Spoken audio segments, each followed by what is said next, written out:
Assalamualaikum warahmatullahi wabarakatuh. Perkenalkan, saya Tanti Fuji Lestari, jurusan Ilmu Komunikasi kelas 6A. Di sini saya akan menjelaskan dan memberikan contoh dari mengimplementasikan nilai norma dan etika dalam mata kuliah manajemen isu kritis. Yang pertama, etika. Etika bisnis merupakan cara untuk melakukan kegiatan bisnis yang mencakup seluruh aspek yang berkaitan dengan individu, perusahaan, dan masyarakat.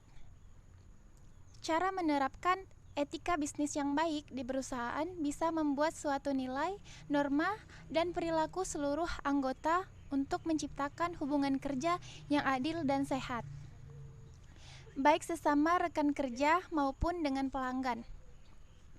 Contoh lain etika bisnis pada perusahaan bisa dilihat dari ketetapan waktu hadir, tata krama, dan sopan santun ketika bertemu dengan orang baru, menghargai pendapat orang, menyebut nama klien dengan baik, berdiri saat berkenalan, dan juga hal-hal yang lainnya. Contoh yang paling mendasar dan umum untuk dilakukan di dalam perusahaan, misalnya, yang pertama, sopan dalam berpakaian. Contoh etika bisnis pada perusahaan yang pertama ini adalah sopan dalam berpakaian. Memang pada dasarnya setiap perusahaan memiliki kode etik berpakaian yang berbeda-beda. Tapi bukan berarti pakaian yang dikenakan tidak sopan. Beberapa perusahaan menerapkan aturan berpakaian yang formal. Ada juga yang menerapkan aturan berpakaian yang santai dan yang lainnya. Sopan dalam berpakaian adalah salah satu contoh etika bisnis untuk menghargai orang lain dengan menjaga citra perusahaan. Contoh pelanggaran etika bisnis untuk kode etik berpakaian adalah ketika ada anggota perusahaan yang menggunakan pakaian terbuka untuk bekerja. Selain melanggar norma etika, hal ini juga bisa membuat anggota perusahaan lainnya merasa tidak nyaman. Maka dari itu, sebisa mungkin terapkan kode etik berpakaian yang sopan dalam perusahaan. Poin yang kedua, hormat kepada sesama rekan kerja.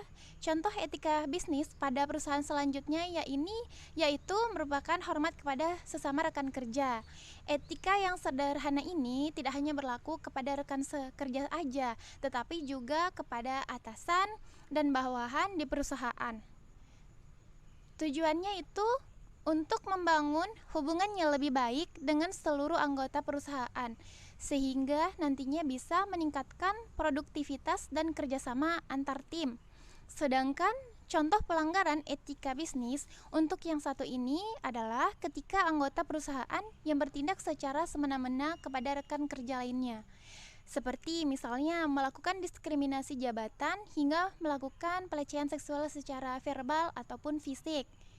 Sebagai pemilik usaha, cara menerapkan usaha bisnis yang baik di perusahaan adalah dengan melindungi pelapor dan melakukan investigasi mendalam terkait laporan ini, sehingga masalah internal ini tidak menyebar keluar perusahaan dan tetap bisa diselesaikan di dalam internal perusahaan. Yang kedua, membahas nilai. Nilai juga dipahami sebagai sesuatu yang menyempurnakan manusia sesuai dengan hakikatnya. Sementara pengertian nilai sosial secara umum merupakan sebuah pedoman hidup kelompok yang dianggap layak, patut, baik, dan sudah semestinya. Nilai sosial juga dapat disebut sebagai sebuah penghargaan yang diberikan masyarakat luas terhadap suatu yang dianggap pantas, baik, dan luhur untuk perkembangan dan kebaikan hidup bersama di lingkungan masyarakat. Mempunyai ciri-ciri serta karakteristiknya masing-masing. Ciri-ciri dari nilai sosial tersebut sebagai berikut ini. Ciri-ciri yang pertama yaitu nilai sosial yang pertama terciptanya secara sosial, yang artinya seseorang harus mempelajari nilai seiring berjalannya waktu sebab bukan bawaan sejak ia lahir. Misalnya, menilai kejujuran itu sangat penting untuk dapat hidup dengan terhormat karena orang tua kita yang menanamkan nilai tersebut. Berlangsung secara terus-menerus melalui interaksi, kontak, dan juga akulturasi. Misalnya saja, awalnya kita menganggap nilai kesuksesan itu berasal dari materi, tapi seiring berjalannya waktu dan kita berinteraksi dengan banyak orang, sudut pandang tersebut bisa saja berubah, memberi pengaruh berbeda pada setiap individu. Misalnya begini, Untuk kita, harta bakal jadi pengaruh terkuat dalam hidup. Namun, belum tentu untuk orang lain berpikiran yang sama dengan kita. Sebab, mereka bisa saja berpikir bahwa pendidikanlah yang punya pengaruh kuat.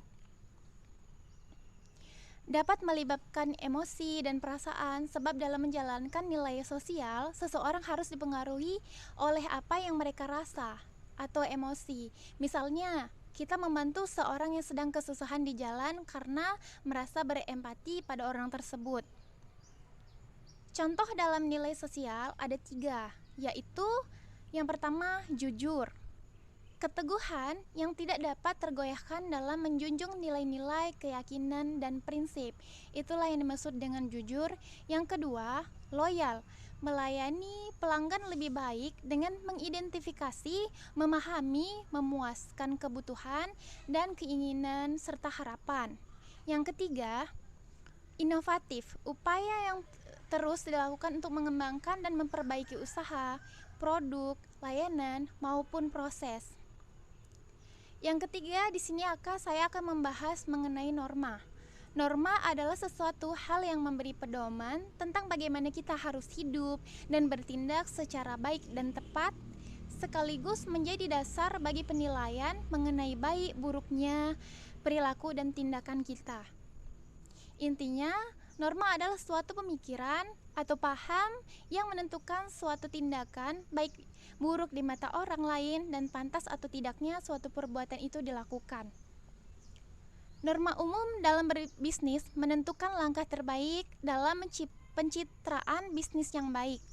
Norma umum dalam kaitannya hubungan dengan berbisnis adalah suatu pedoman bagi para pelaku bisnis untuk melakukan bisnis sesuai dengan prinsip yang dipegang oleh lingkungan di mana bisnis itu dilakukan. Contohnya saja, yaitu mengeksploitasi kekayaan alam secara berlebihan dan mencemari lingkungan adalah salah satu kegiatan yang sangat melanggar norma umum secara universal. Setiap manusia memiliki hak yang sama untuk menikmati kekayaan alam, namun tak juga hak tersebut dapat dirampas oleh segelintir orang yang mempunyai kepentingan bisnis dan memperkaya haknya atau kapitalisme. Demikian materi yang telah saya sampaikan. Semoga dapat bermanfaat bagi audiens. Lebih dan kurangnya saya mohon maaf. Saya ucapkan banyak terima kasih. Wassalamualaikum warahmatullahi wabarakatuh. Ini